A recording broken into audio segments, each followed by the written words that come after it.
खासदार संजय राऊत शिवतीर्थावर राज ठाकरे आणि संजय राऊत यांच्यात बैठक। राज ठाकरे यांचे आभार मानण्यासाठी राऊत शिवतीर्थावर।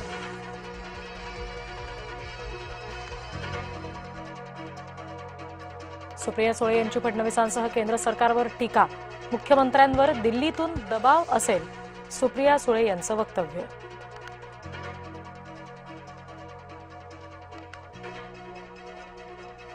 महिलांना आरक्षण मिळणार नाही तोपर्यंत स्वस्थ बसणार नाही। विधेयकाच्या समर्थनार्थ 1 कोटी महिलांच्या सह्या गोळा करणार। विरोधकांचा महिला विरोधी चेहरा उघडा करू, फडणवीसांचा निर्धार।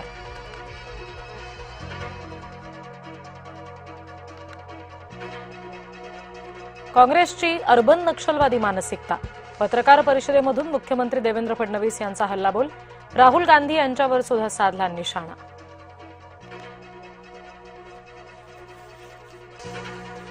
महिला आरक्षण विधेयकाला 2023 ला मंजुरी। फडणवीसांच्या टीकेला संजय राऊत, सुप्रिया सुळे यांचं प्रत्युत्तर। मुख्यमंत्र्यांनी खोटं बोलू नये, फडणवीस भाजपवर हल्लाबोल।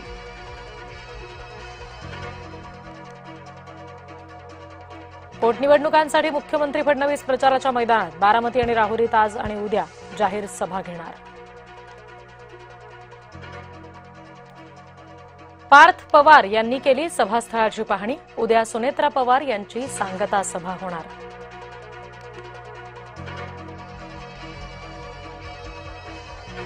महिला आरक्षण विधेयकाच्या समर्थनार्थ महायुतीचा मोर्चा। मुंबईमध्ये मंगळवारी जनआक्रोश मोर्चाचं आयोजन।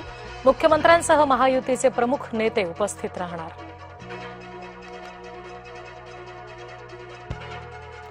निधी वाटपात साटम फॅक्टरची चर्चा। निधी वाटपाच्या असमतोलावरून भाजपमध्येच अंतर्गत नाराजीची चर्चा। भाजपमध्येच निधी वाटपात समतोल नसल्याचा आरोप।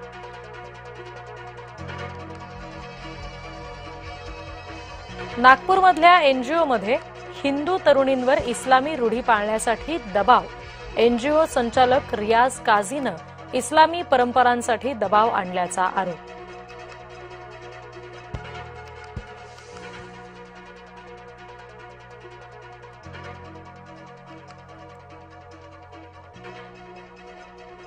राष्ट्रीय महिला आयोगाचं पथक गेल्या 2 दिवसांपासून नाशिकमध्ये टीसीएसमधील धर्मांतर आणि लैंगिक शोषण प्रकरणामध्ये झाडाझडती। आयोगाच्या 4 सदस्यांची कंपनीत जाऊन तपासणी।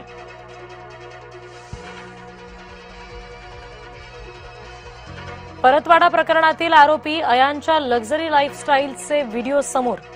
3 आयफोन, थार गाडी, पिस्तूल, पैशांचं बंडल आलं कुठून? सध्या एसआयटीकडून तपास सुरू। 8 जण अटकेत।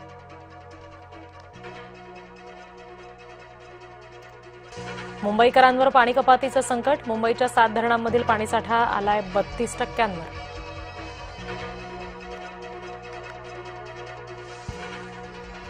चर्चा पुन्हा फिसकटल्यास सर्व वीज प्रकल्प आणि पूल उद्ध्वस्त करू, डोनाल्ड ट्रम्प यांची इराणला धमकी।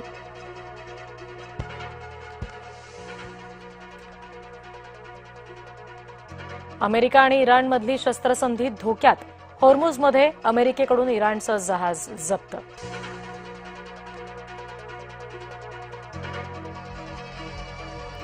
अमेरिकेचं शिष्टमंडळ आज पाकिस्तानला जाणार। उपाध्यक्ष जेडी व्हान्स जाणार की नाही याबाबत संभ्रम।